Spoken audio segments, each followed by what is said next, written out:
Data. It's what powers the modern world.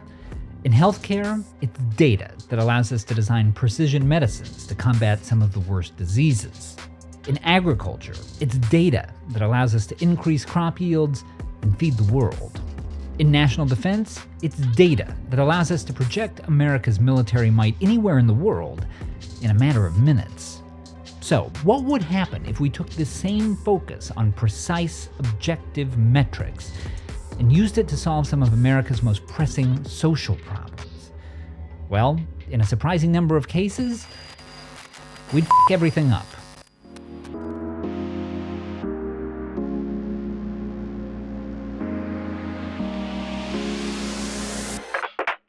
Here at Kite and Key, we believe data matters. That's why our videos are chock full of graphs, maps, and charts. Because to clearly understand the world around us, we need to get as objective a view as possible. Also, because if we didn't have this stuff to distract our producers, every video would have at least one totally unnecessary orc battle. But data is like any other tool. If you don't know how to properly use it, you're gonna break stuff. Which is why it's particularly important for the people who like data to understand all the ways it can be misused. A good place to start is with the historian Jerry Muller, whose book, The Tyranny of Metrics, points out that being too reliant on data can actually lead to just as many problems as ignoring it altogether. And as he notes, this trend shows up in lots of different fields. One big example is education. In the early 2000s, the No Child Left Behind Act aimed to reform K-12 education through an emphasis on what its proponents referred to as high standards, accountability, and measurements. What that meant in practice was testing every student in grades 3 through 8 in two categories, math and reading.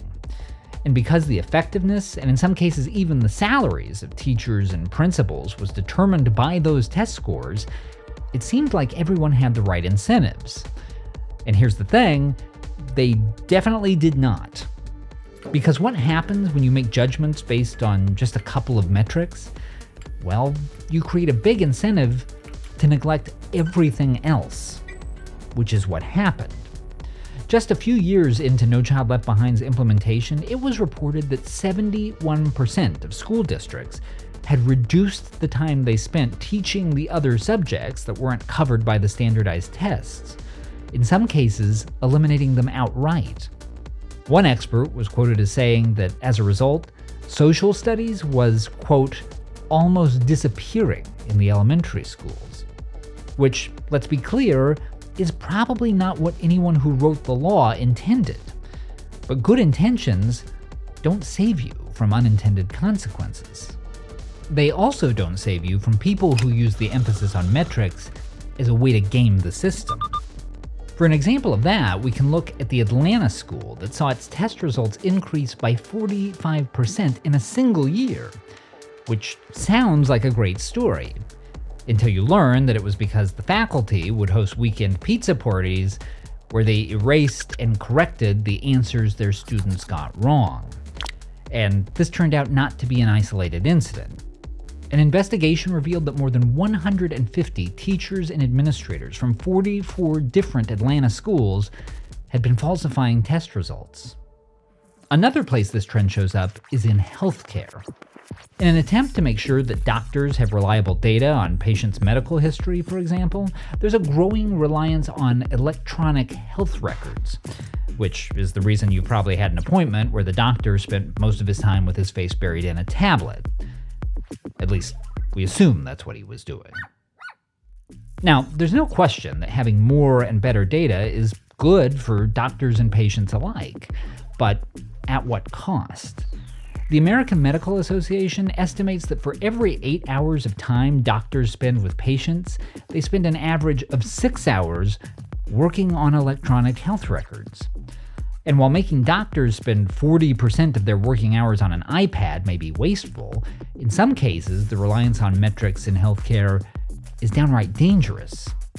For example, there's been a push in recent years to measure and publish the success rates of surgeons, which has been touted as a way for patients to judge the quality of care they'll end up receiving. But Can you imagine how that might go wrong? Research suggests that many surgeons react to these reporting requirements by just deciding not to perform operations on the highest risk cases, because it could drive down their numbers and make them look less skilled than they actually are, which means the people most in need of care may end up having the hardest time finding it.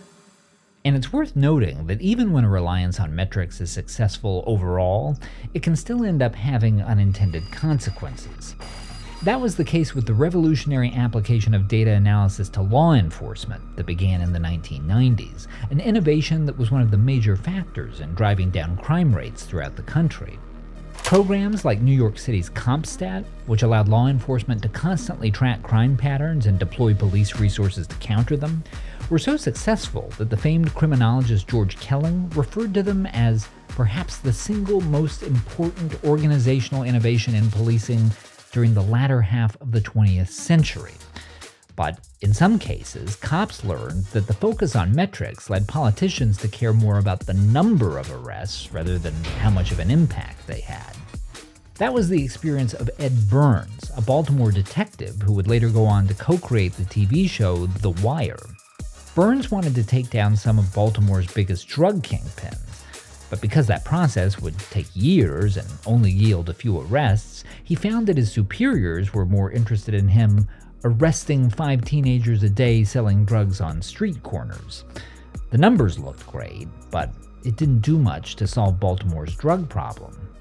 All of which brings us back to where we started.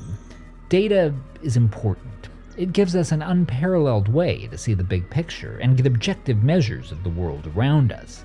But we have to remember all the ways it can be misused. If we're not careful about how we use data, we can end up measuring the wrong things. We can set off a chain of unintended consequences, and we can really distract your doctor